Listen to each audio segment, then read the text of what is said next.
ones, starting with Cleveland, the Melvs at home. So I'm assuming that the Elf is going to be proudly centered at midfield. But they're at Cleveland. They're favored by 3.5, hosting the Tennessee Titans. Titans coming off that big OT win over the Chargers. Well, we all kind of know what happened at Cleveland. Lost Nick Chubb and are kind of coming up from a short week after a disappointing loss to Pittsburgh in Pittsburgh. Who do you have here, John, and for how much? I'm taking the Titans. I know they're the underdog. I'm a little bit surprised by that just because, I mean, the Titans just had a really good performance against the Chargers, who I think is a better team than Cleveland. And even week one, although they lost that game, right, to the Saints? Yes. Although they lost, it was like a 1-point game. So they were competitive. And in both games, I was impressed with their defense. So I don't know how much I believe in this Cleveland offense yet. Deshaun Watson, although he hasn't looked like terrible, he just hasn't really popped off the screen at all. Like, he just kind of looks like okay.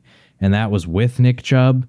And although I like Jerome Ford, and I do think that he had a really good game last week when, he had to fill in on short notice, this Tennessee run defense is no joke. And I just think it's kind of a tough game to get your first ever start against Jeffrey Simmons and the guys that they got over there. And so you take all those factors on that offensive side. I don't know if Cleveland really wins this game. I think, honestly, I'd pick Tennessee to win it. But regardless, the fact that it's 3.5, Cleveland could win by a field goal in a close one and still not cover, that makes me feel confident. I'm still only going to put 100 here because Tennessee still has looked a little iffy. And, there are ways to beat them. I mean, Keenan Allen kind of shredded that defense last week. So who knows? It could be a big Amari Cooper, Elijah Moore, or Donovan Peoples-Jones kind of game if Deshaun Watson can kind of recapture that form and find, the potential that Cleveland at least paid for. Well, not even the potential, the results that Cleveland paid for that he previously had shown. But yeah, I'm still going to take Tennessee, but just a standard bet of 100. I, too, am taking Tennessee for 100. I feel like I'm taking them every week.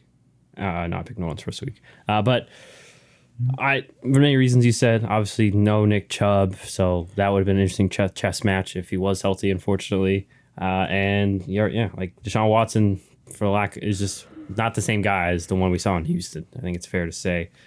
So until he really shows me that, and I don't have much confidence in that, I'm going with Tennessee, even though their offense lacks pop and firepower, especially in regards to the receiving core.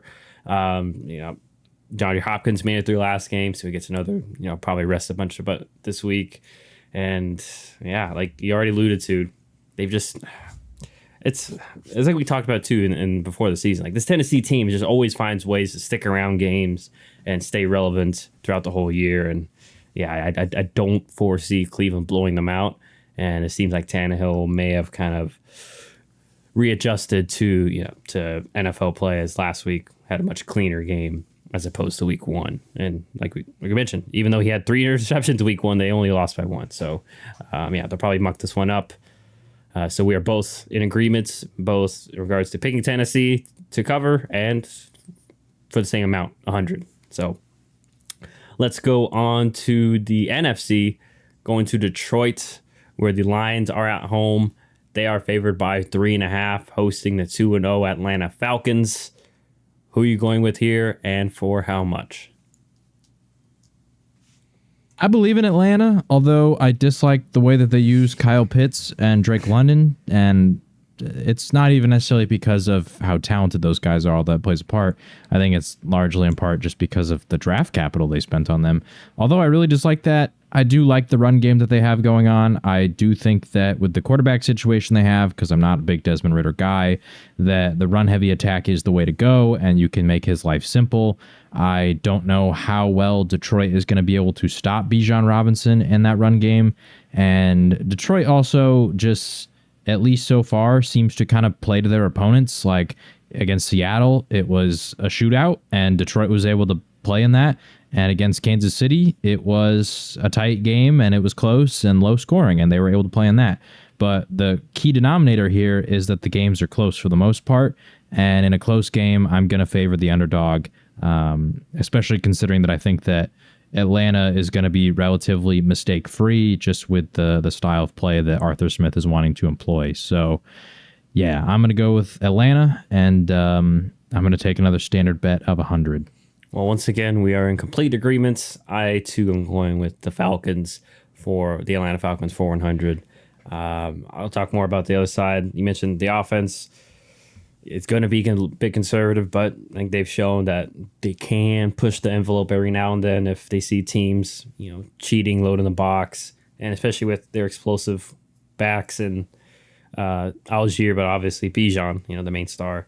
It's as we saw last week. Even if you're playing up close, you can miss a bunch of tackles and he can still make plays. So, and then the Detroit defense, I think we saw last week. Yeah, especially from week one, the Chiefs didn't have many weapons. We saw with Seattle. Okay, Seattle was able to get their guys open and going, especially in the pass game. So, I think Atlanta will pose a lot more of the similar issues, but also in terms of just the run game as well for the Lions. So, I'm going with 100. Sorry, Dan Campbell, but right now the Arthur Smith and the Falcons are they're cooking something over there in Atlanta. So we're both believing in that. With both of our standard bets of 100.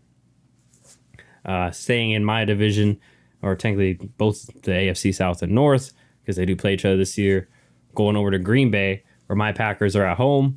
They're favored by 2.5, hosting the New Orleans Saints. Saints off that win, coming off that Monday night win over Carolina. Who do you have here, John, and for how much? All right, well, I talked about it in our last episode about the Saints that I really think that the defense is just going to make games ugly. I like what I've seen out of Green Bay so far.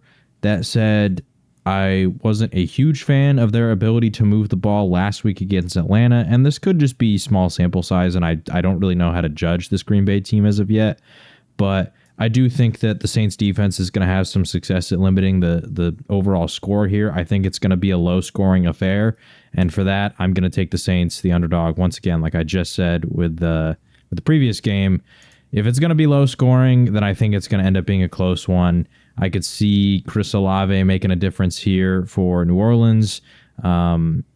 And so I don't know. I don't know who wins, but I think it's going to be a tight game. And so I'm just going to err on the side of the caution, take the underdog. I'm taking the Saints, another standard bet of 100. I, too, am going with the standard bet of 100, but I'm going the opposite way in terms of pick. I'm going with Green Bay. Seeming, once again, this is, as we're recording Wednesday 20th, things can change, especially with soft tissue injuries. But Christian Watson seems to be trending towards possibly playing. Limited participant in Wednesday's practice. And especially it being the first home game as well, I just feel like this Packer offense will kind of get back on track. Like I mentioned last episode, they just weren't on the field a lot in the second half, so that can naturally just take your momentum away, take your rhythm, and then obviously they had a few 3-and-outs, but it's probably something they need to, especially Jordan Love in the game, just need to grow and learn. Okay, how to efficiently sit on the ball if they need to, but they've shown me that they can create explosive plays. Jordan Love can be aggressive, but also take care of the ball, as he hasn't really had any turnovers thus far. The big question will be the defense, because last week, in my opinion, gave the Falcons a little bit too much respect in regards to playing a lot of off coverage. And we'll see with the Saints this week. One reason I'm going to Green Bay is I'm just concerned in regards to the run game. I know Tony Jones was okay, got 2 touchdowns, but wasn't entirely efficient. And he's really the only main. I'm not sure if they brought anyone else up. Like Kendre Miller's coming back from injury, but this would be like his debut. I think. I don't think he's played so far as a rookie. In a way. So I don't think they'll be giving him many opportunities. So I feel like, to me, it seems like obviously Saints will be kind of leaning one dimensional. So hoping Joe Barry can anticipate that and defend that, because like I mentioned, Desmond Ridder had a few splash plays on us, so we'll see. But on the flip side, too, it'll be a tough matchup against the Saints defense, but I think especially with Bakhtiari potentially being back, that could help kind of negate that and settle things down, especially for Jordan Love in his first home start. So going with Green Bay to cover. and obviously win. And I am going with 100. John's going with New Orleans, the underdog, 400. So first difference of week 3 is right there. So we'll see what happens and who benefits from that pick. Now let's go over to Miami, where the Dolphins are at home. They are favored by 6.5, hosting the Denver Broncos. Who are you going with here, John, and for how much? Going with Miami. I just don't really believe in Denver yet. I think Denver is interesting because I still feel like people are blaming Russell Wilson, despite the fact that Russell Wilson has actually been better. Like, honestly, I would say that last week you'd kind of blame it on their defense, the fact that Washington was able to do whatever they wanted.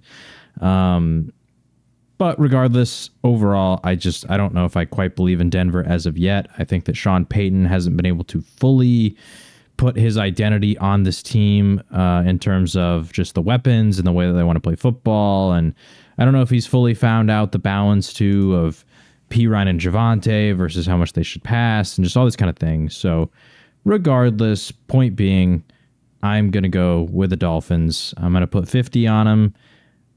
The only reason I'm putting 50 here is the Pat Surtain factor does kind of worry me. Is can he effectively take away a Tyreek Hill? And if he can, I don't know. We could see maybe Miami keep it a little more close. I'm thinking back to like last week against the Patriots. They were able to limit Tyreek Hill, and we saw that the Miami offense didn't have quite the same pop that they fully did. And I do think that Sean Payton could maybe, find some success offensively in this game because the offense has not been that bad. Like they've, for the most part, have looked super. No, I wouldn't say super, but they've looked solid. And so that's why I'm only going to put 50. I'm not as confident as I am in the other games, but regardless, I'm taking Miami. I too am going Miami. However, I'm feeling more confident as I'm going with Miami for 150. I've just seen right now, kind of like what you're alluding to, and I'm put a little bit more blame on Russ, but it could be Sean Payton. It takes a while to iron out situational football. I mentioned that, last podcast that they kind of mismanaged, the first half against the Commanders and let them back in. Obviously, completely different team in Miami, and especially in regards to Miami last week and even the week before showed, but especially last week showed that if you're playing pass defense, if obviously and trying to take that away, that they are willing to be patient and run the ball. And then from there, we know still Jalen Waddle is still really good, and they've gotten some other guys to contribute in the pass game. I still don't have as much faith in the Denver offense, especially losing some key pieces. And Greg Dulcich, for the rest, at least he's on IR for a bit, so tight end security blanket. And like you mentioned, so they're still seemingly trying to get a handle on the running backs room, balance that out. So I'm going with the Dolphins, especially at home. Always tough to beat them there, and especially in the afternoon. Imagine it's going to be nice and hot for Denver, and they have that. Miami does have their stadium built, so so the sun perfectly shines on the visitors. So we'll see. But nonetheless, I'm going with Miami for 150. John only going for 50, approaching with a little more caution for this pick. But we're both in agreement in regards to Miami. So now we go over to the Chargers, where they are the favorites, favored by 1.5. They are going to Minnesota. The Vikings are hosting them. Vikings are the underdog. Vikings are 0-2, right? Yeah. So both these teams, 0-2. Many would say this would be two of the more disappointing teams of the year, at least especially the Chargers. But nonetheless, John, for this game, who is your pick and for how much? I'm going to go with the Chargers. I do expect this one to be a shootout. I think it's going to be a high-scoring affair. And honestly, I just feel more confident in Justin Herbert to get things done. He's looked really good this year, despite the fact that they are 0-2. And I will say that Kirk Cousins, that offense has also looked pretty good as well.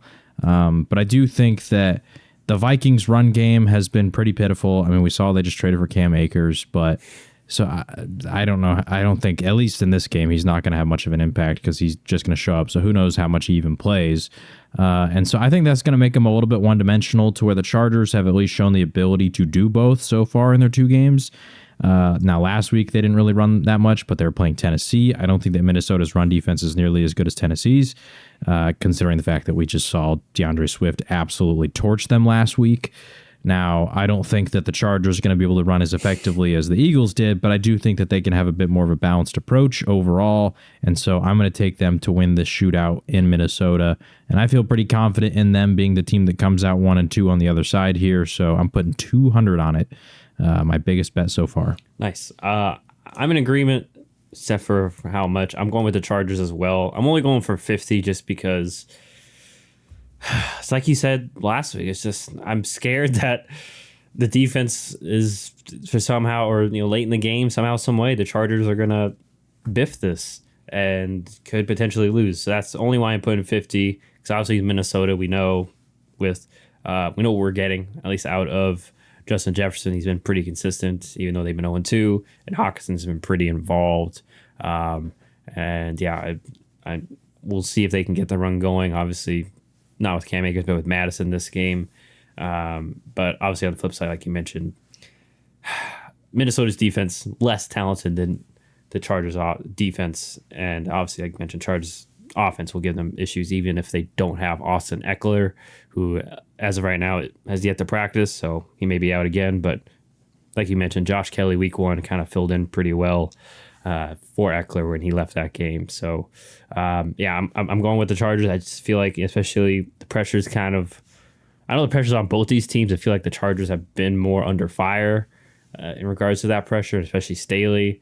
And I would expect Herbert and the gang to right the ship here and get back on track 1-2 here. But yeah, still scary just because both these teams are 1-2 for a reason. So we're in agreement, both going with the LA Chargers. John more confident going with 200. I'm only going with them for 50. So we'll see if that pays off. Now let's go to an AFC East showdown between the New England Patriots. They are favored by 2.5 points. They're going to MetLife to play the New York Jets and Zach Wilson and the gang. So, John, who do you have here and for how much? I am going to take the Patriots. I am only going to put 50 on it because I don't really know how to feel about this game. But just quite simply, I don't really believe in Zach Wilson against Bill Belichick. It's kind of it. I think that Bill Belichick's going to be able to see what Dallas did last week. And although I don't think the Patriots defense is as good as the Cowboys, so I don't think they're going to be able to have the same success, I do think that the mind of Bill Belichick is going to see what Zach Wilson was struggling with, and he's going to use that and expose him this week. And I don't think it's entirely on Zach Wilson, too, because the offensive line isn't that great, and Bill Belichick's really good at manufacturing pressure. And then once he starts to do that, he can just kind of get in your head and like show things that make you think he's about to send pressure when in reality nothing's coming. And even in that case, considering the state of the offensive line, there's a possibility that the Patriots can still get through. So just in general, I just don't know how much the offense is going to be able to move the ball for the Jets. And for that case, I'm taking the Patriots, but I'm only going to put 50 because I don't know if I'm bought in on the Patriots yet either. The offense has question marks over there, and the Jets defense is equally good. So, yeah. All right. Well, I'm going with the Jets here. I'm going for 50, though.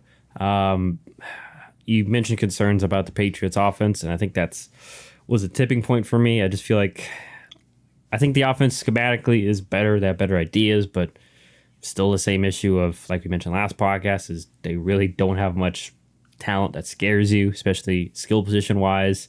Just a lot of guys that are solid and they kind of have like their own kind of role. Like, so obviously, Juju kind of more of the medium to short, and he really hasn't even been involved thus far. So, and then obviously Hunter Henry, like I mentioned last episode, went down that list. But and I expect the Jets to be more run heavy. Granted, New England does have a good run defense, but I just think I I just feel like the Jets would be a little bit desperate. Wouldn't be shocked if they have some creative wrinkles, especially in the run game, maybe a few creative screens so that Zach Wilson doesn't have to think too much or, like you said, sit there and try to play those mind games with Bill Belichick because he'll, like you mentioned, probably lose that battle, him and Nathaniel Hackett. So I expect them to keep it simple, just be conservative.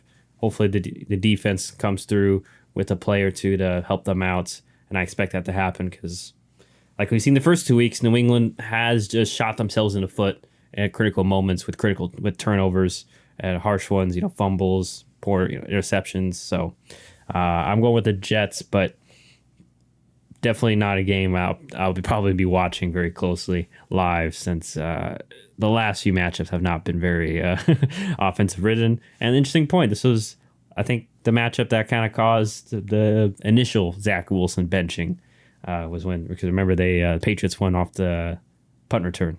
Time expired. Right. So, so we'll see. It'll be interesting. Maybe Zach can exercise his demons per se, but we'll see what happens. John going with the Patriots for 50. I'm going with the Jets for 50 as well. So definitely a swing there between the both of us. Now let's go to the Bills, where the Buffalo Bills are favored by 6.5. They are going to Washington, D.C. to play the Commanders. So once again, Buffalo favored by 6.5 over the Commanders. Who are you going with here, John, and for how much? Well, I don't believe in Washington. I'm going with Buffalo. I kind of think it's almost disrespectful that this spread is that low because I think that Buffalo is the significantly better team. I think their defense got on track last week. I think that it's going to continue so. I think that Brian Robinson's probably going to struggle. I don't know how Sam Howell is going to get on, just considering that I think this pass attack is pretty real for the Buffalo Bills. So, yeah, overall, this pass rush. And then on the other side, too, though, I do think that Josh Allen's going to have some success here. So, yeah, I'm going with Buffalo. I'm going to put just 100 on it. Nothing crazy, just 100. All right, well, I'm going the opposite way. I'm going with Washington, and I'm actually putting a little bit extra on this one. I'm going for Washington for 150. I think especially it being at Washington, I feel like they're going to at least keep this game close. Eric Bieniemy, OC for Washington, I feel like he will have some familiarity with in regards to how to attack Doug McDermott and his defense. Now, granted, it could go the other way where Doug McDermott does, obviously has experience there and he could throw some wrinkles. So that'll be an interesting battle on that side of the ball. But it just seems like Sean McDermott. Sorry, Sean McDermott. Did I say the wrong McDermott? Did I say Doug? I said Doug again, didn't I? The reason I caught it is because I literally mentioned to a coworker how I always make that mistake. It doesn't help that Doug played. Granted, I love that you're a Spur, Doug McDermott. Shout out, but it doesn't help that now he's in my city, so the name's more relevant. And It's also just the only McDermott I've ever heard was Doug for so long, and all of a sudden Sean McDermott shows up, and you're like, great. Now I got to remember. Yeah. No, it's like the LaFleurs always get. For some, I know. I always get the LaFleurs mixed up. Granted, they're at least brothers. I don't think think these McDermotts are definitely not closely related. No. Maybe down the line, who knows? But okay, sorry, Sean McDermott. The Jets between Sean McDermott and Eric Bieniemy will be interesting. Not Doug. Doug's probably warming up for the season over here for Doug. So that'll be interesting. I just think that'll be an interesting matchup. And it seems like, or it doesn't seem like, but Washington does have good weapons too to make life easier for Sam Howell, as we've seen that. We know they have 3 good receivers, McLaurin, Dotson, and Samuel. And then the run game's going recently, too. And I know the Raiders didn't really take advantage of that, and they should have, but it just didn't seem like they were able to. I feel like Washington will be better be able to stay with the Bills and be more patient with the run game and find ways to move the ball. On the flip side, I'm hoping that Washington, at least for my pick, at least tries to make Josh Allen and others beat him, as opposed to just letting Josh Allen and Diggs play pitch and catch kind of. We'll. I just kind of have to see Buffalo be a diversified attack for a stretch of time before I can be like, okay, they're figuring things out there. So I'm going with Washington 150. I think they keep it close. Wouldn't be shocked they pull off the upset, but I just think they keep it close with the Bills. And like we always mention, garbage time can also contribute here, where it could be a blowout, but then Washington scores a garbage time touchdown to cover. So we'll see. But that as of right now is definitely our biggest difference. John going with the Bills for 100, while I am going with the Washington Commanders for 150. So big swing there for whoever gets it right. But let's go to the AFC South, where the Jaguars, they are at home following that tough loss against Kansas City. They are favored by 9.5, hosting the winless Houston Texans. Who do you have here, and for how much, John? I'm going to go with the Texans. The line just a little bit big, and Jacksonville as an offense as a whole has not really clicked as of yet. I don't know. The spread feels large considering what we've seen out of Jacksonville, and Houston has not looked terrible. Like CJ Stroud has looked pretty good. And so I don't know. I could see this being like a 28-21 kind of game, and in that case, that's Houston covering right there. So yeah, overall, I could be wrong here, which is why I'm only going to put 50 down, because Jacksonville is kind of due for a little bit of a bounce back. Just in terms of their overall offensive production, like who knows, it could be a big ETN, Calvin Ridley, Evan Ingram, who knows, like I don't know, they got a lot of weapons, but just so far the offense has not put enough confidence into me to really think they're just going to absolutely blow Houston out of the water. So yeah, 50 on Houston. I too am going Houston, but I'm putting a little bit more money than you. I'm going with the standard 100, mainly for the same reasons you mentioned. Also concerned about Jacksonville. I know it's the Chiefs, but I know it's Chris Jones, but that line was not able to hold up against them, and Will Anderson's looked pretty good, so I wouldn't be shocked, especially with D'Amico Ryans, have some creative blitzes to try to confuse that pass attack or their pass protection rules and such. And then, like you mentioned, it's a big spread too. So I just feel like Houston, they haven't been terrible on offense. It just hasn't been amazing, and that has not been CJ Stroud's fault. It's just they're missing 4 offensive linemen, haven't been basically one dimensional. But nonetheless, they've figured out ways to score points at least and keep it respectable, to say the least. So yeah, I'm with you. I think Jacksonville does win, but end of the day, it's just a lot of points for Houston. So, and it's a divisional game, so you never really know. Sometimes you get a little wacky. So I am going for Houston with 100. John is going with Houston as well for 50. So hopefully they can keep it close and or pull off the upset for the both of us. And now to the last but not least early game for Sunday, and it is at Baltimore, where the Ravens are at home, favored by 7.5, hosting the Indianapolis Colts. Double checking because I do know Anthony Richardson is in concussion protocol, hasn't practiced as of we're recording Wednesday, so could very likely be Gardner Minshew at quarterback. Nonetheless, John, who are you going with here and for how much? I'm taking Baltimore, although I do like Gardner Minshew. Just I don't know. Baltimore has looked good. They've looked really good, and I don't love the overall secondary that Indianapolis has. They, like I said, with CJ Stroud looking good so far, I mean, he was able to throw for quite a lot of yards against that Indianapolis defense last week. And although Indianapolis held them to like 20-something points, when you're going to play Lamar, Mark Andrews, Zay Flowers could have a big game. I kind of just feel like there could be a couple huge plays he maybe has. It just feels like this is a game that it could get ugly if the floodgates really open at any point. Like if Indianapolis maybe has a drive or two where they turn the ball over, they're in bad field position, and they have to punt, and the Ravens get the ball at midfield. Like I could just see this kind of getting out of hand fast. And for that reason, I'm going to take the Ravens. I'm only going to put 50 because 7.5 is still a little bit big. And with the Ravens style committing to the run, you never know. You never know with just that kind of style if they can really pull away big time, especially if Indianapolis doesn't turn the ball over, which so far they haven't been, super turnover heavy. But regardless, I'm taking Baltimore. Yeah, I too am taking Baltimore. I'm taking it for 200. I'm definitely more confident than you are.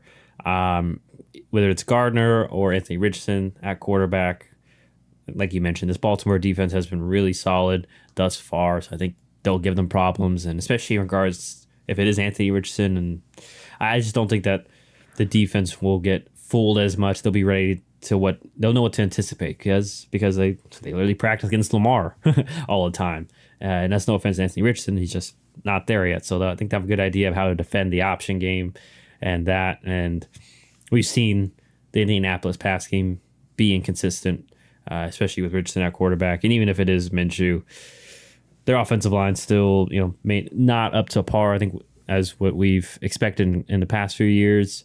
And then, like you mentioned, on the flip side, Colts defense has not been very good in regards to getting stops, and especially, like I said, with Baltimore, how good they are and the versatile ways they can attack you. The passing games look good so far this year for Baltimore as well. And you mentioned the field position thing. It helps when you have Justin Tucker, because even if Baltimore, only gets one first down, Right. they're in field goal range already.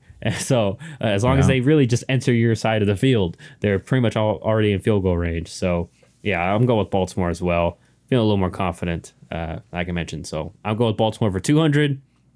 John's going with the Ravens as well for 50. So hopefully they pull out there.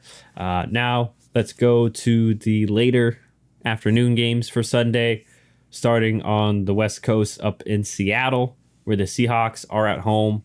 They're favored by 5.5, hosting the Carolina Panthers. Who do you have here, and for how much?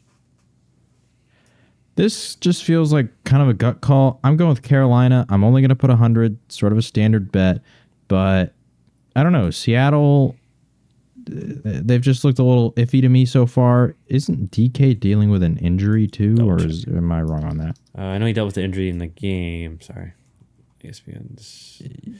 I don't know how. Okay, if he's so he did not take so part far. in Wednesday's practice today. He's not practiced because of his ribs. So just another weapon down against Carolina. Although I don't really believe in the Panthers that much. I don't know. This, like I said, this just kind of feels like a gut call here that I'm just going to take the Panthers, going to put 100 on it, see what happens. I don't know. We'll see. I'm going with Seattle. I'm with you. This does feel like a trap game for Seattle. You mentioned meet DK out. Yeah. Jackson Smith and Jigba's look solid, but obviously I'm not confident that he could step in and be the number 2. And even in the run game hasn't been entirely efficient with Kenneth Walker either. And we know that they're missing at least Abraham Lucas, their right tackle, and other tackle Charles Cross is still banged up. So obviously he's not 100%. So that's still scary. Carolina, we mentioned their defense is still pretty good. So that's all scary, and it could very well be a close game. So I could see you definitely being right. But I'm just not confident in the Carolina offense itself. On the flip side, I know I've had concerns about Seattle's front four against some elite teams, but I just feel like they'll be able to feast here. Pete Carroll and the defense, I feel like they're going to throw a lot of different looks and such at Bryce Young, things he hasn't seen, and like we already said, I feel like it's going to be just a field day in regards to the backfield for the pass rush for Seattle against Bryce Young. So, I just more confident in Seattle's top end talent, especially being at home too. But then again, I said that week 1, and I bet big on them week 1, and I paid the price. So we'll see if I'm a glutton for punishment. So we'll see if they can redeem themselves for me here. So I'm going with Seattle for 200 over the Carolina Panthers, and obviously beating the spread there of 5.5. While John going with the Panthers for 100. So that's our biggest swing game in regards to, at least as of right now, as of regards to our differences. So we'll see if the Seahawks can take care of business, or the Panthers can at least keep it close, or potentially upset them for their first win in the Bryce Young / Frank Reich era. But now let's go over to Kansas City, where the Chiefs are at home. They are favored by 12.5, hosting the Chicago Bears. Obviously, a lot of, like we mentioned last episode, a little bit of concern in Chicago as, panic buttons kind of being hit. Nonetheless, who are you going with here, John, and for how much? I am going to take the Chiefs. I don't know. I just, from what I'm seeing out of Chicago, with the the refusal, I guess, to let Fields run. This happened last year at the beginning of the season, and I'm not a fan. The defensive coordinator, I don't know what the heck is going on there, man. There was some crazy stuff in regards to like an FBI raid or something like that. I don't know. Things were getting kind of wild in Chicago, and he resigned, and so I don't know. I don't feel super confident right now in the Bears, and I think the Chiefs are due for a really big offensive explosion. And who knows, maybe it's going to be this game. So yeah, I am going to take the Chiefs. I know it's a big one, and for that reason, I'm only going to put 50 on it. So we'll see. Well, John, I got the same vibe. I'm only put 50 on this one, but I'm going the other way. I'm going Chicago. Obviously, I think the Chiefs will win this game, but Sure. I just, especially with Tony out and Kelsey still seemingly, kind of getting back to 100% from his injury. I know he's on the injury report, but you just never know. I just feel like the Chiefs will win this one, but it just won't really blow them out yet. Like I mentioned, the Sky Moore, I know he was like their leading receiver, but that was kind of off and off. That was because of an off-script play. And Right. on the flip side, Chiefs could be missing, or at least one, or maybe even both their linebackers, and Willie Gay, Nick Bolton, both banged up and have not practiced as of this recording. And especially when you're going to have to be chasing around Justin Fields. And I just feel like you alluded to, I feel like Chicago has to let him kind of open up the playbook, let him run, let him, open up your creative plays, try to do something here. I assume that they'll try to have some sort of creativity, find ways, be more willing to get him going early and often. And so nonetheless, I'm going with the Bears for 50. I just think 12.5 is a lot. So it could be like a 21-point game or not 20, but like a 17-point game and then late garbage time touchdown. So yeah, I'm going with the Bears, but that's just more because the Chiefs right now are kind of still finding their treading on offense personally. So they're not in that class of where I think they could blow someone out yet. But who knows? Maybe you could be right, and Sky Moore and Kelsey could prove me wrong. So difference there, small one. John going with the Chiefs for 50. I'm going with the Bears for 50. But going to this next one, it is the Dallas Cowboys. Your Dallas Cowboys, they're favored also by 12.5 against the Arizona Cardinals. And sorry, I will pull up who is at home in a second. Probably won't affect our picks, though. Who are you going with here, John, and for how much? It's at Arizona, by the way. Yeah, I'm going with Dallas. Arizona just doesn't look good. Dallas is blowing everybody out. I don't really see how the Giants, who Dallas beat 40-0, were like, I don't know. They obviously it's the NFL, so the Dallas beating New York and New York beating Arizona doesn't necessarily mean that Dallas is going to beat Arizona, right? But Dallas was able to beat the Giants 40-0, and then the Giants were able to put up a lot of points against Arizona.